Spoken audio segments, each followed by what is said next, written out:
Welcome to Real Authority. I'm a little bit tired, so I may come in more low energy as usual, but doesn't change the fact that I'm reviewing A Big, Bold, Beautiful Journey, the brand new film starring Colin Farrell and Margot Robbie. Two strangers who go on a big, bold, beautiful journey through magic doors that bring them back to their past memories and past relationships in order to discover what love truly means and what these memories mean to them. Past can prepare them for the future, basically. And in all honesty, my expectations for this movie was it'll probably be good. Outlet here, Robert Zemeckis is here from last year, in which you can clearly see the intentions. You can clearly see that it's not trying to be a perfect movie, but you do feel that it does do a lot to earn its charm and earn its moments. FYI, here I wasn't expecting anything from, so I was very surprised by it when I did see it last year. So I was hoping for the similar effect with A Big, Bold, Beautiful Journey, and to an extent I kind of did, but I am having trouble calling it a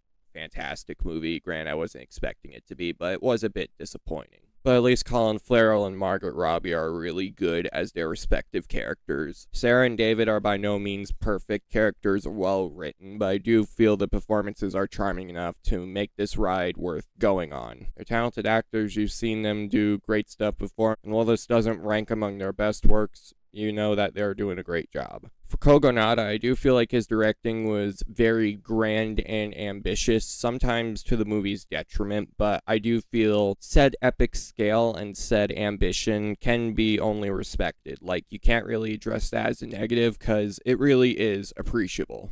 Benjamin Loeb's cinematography is also pretty strong too. Again, I'm usually one of those guys to acknowledge cinematography when it's this good, so yeah. I guess a lot of what I appreciate about it is just the concept in general. Like, I don't think the way it's utilized is fantastic or anything, but you do see the concept shine through in a lot of moments, which really is strong.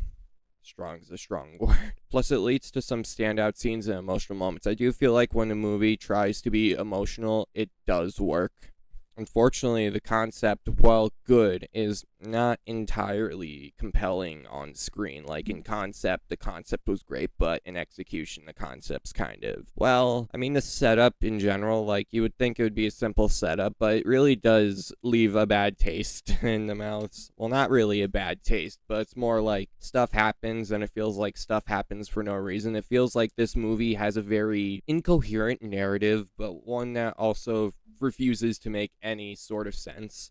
Like, I could easily suspend disbelief, but when the main setup of the movie is this illogical and the characters don't even question big door that leads to a magical place, like, it's sort of awkward. I would say this is probably the most awkward movie of 2025. Doesn't mean it's bad by any stretch of the word, but it really does suffer when it comes to its narrative, because you can see the narrative just easily being a compelling one.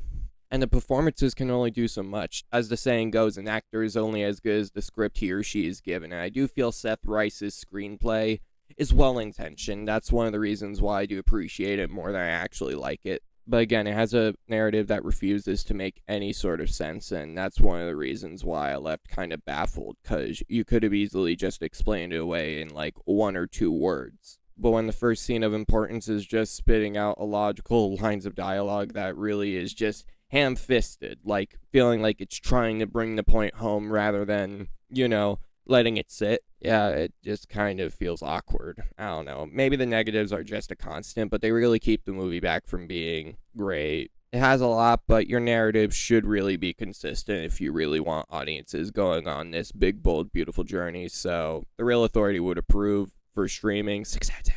I think that's fair. I think waiting until Netflix is your best option. You could probably enjoy it more there. I don't think the theatrical experience is really worth it for this one. It's kind of a shame because I was really expecting like a 10 out of 10 and I gave it a 6, and now A Big, Bold, Beautiful Journey, a movie that I was certain now would be a 7, turned out to be a 6. So yeah, really depressing week for movies. Or at least new releases. Who knows? There might be a indie movie out there that just came out yesterday that proves to be like a 10 out of 10 masterpiece. Maybe I'll watch it at the end of the year. I don't know, but whatever. Make sure you leave a like, subscribe to the channel, turn on post notifications, and comment your thoughts if you happen to see the movie. And let me know which film you preferred this weekend. Either him or A Big, Bold, Beautiful Journey. Alright, I'm gonna head out and possibly take a nap. Peace.